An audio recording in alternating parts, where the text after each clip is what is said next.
In today's video, I'm going to teach you how to make folders in Google Keep. Whether you're new to Google Keep or just want to organize your notes better, this guide will help you create a structured system using labels which function like folders. So let's get started. First, you'll need to head to the Google Apps section. If you're not familiar with how to find this, look for this 9-dot grid icon, which is typically located in the top right corner of your Google homepage. This grid houses all your favorite Google applications. Once you click on it, you'll see a drop-down menu. From this menu, locate the Google Keep icon. It's usually found among other apps like Gmail, Drive, and Calendar.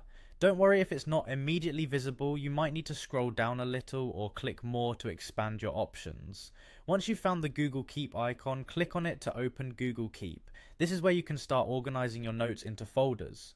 After you've opened Google Keep, draw your attention to the left sidebar. You'll see an option labeled Edit Labels. Click on that because using labels is a primary way to create folder-like organization in Google Keep. Now by clicking Edit Labels, you'll open a new panel where you can add a new label.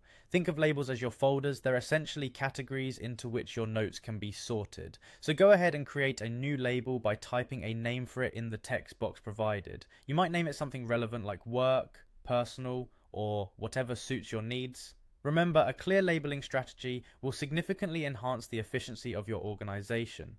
After you've typed in the name of your label, look for the Done button and click it.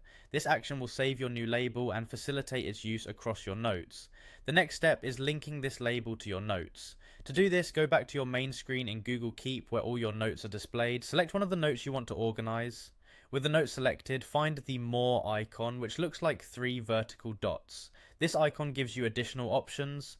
Click on it and a menu will appear. Here, select Add Label. A new window will pop up showing all available labels you've created. Simply tick the box next to the label you want to attach to this note. Doing this will automatically categorize and save your note under that specific label, creating an organized system akin to folders. And there you have it, your note is now neatly stored in a virtual folder. By repeating this process for other notes, you can efficiently manage and access your information whenever you need it. Thanks for joining today, and I hope this guide makes your Google Keep experience much smoother and more organized.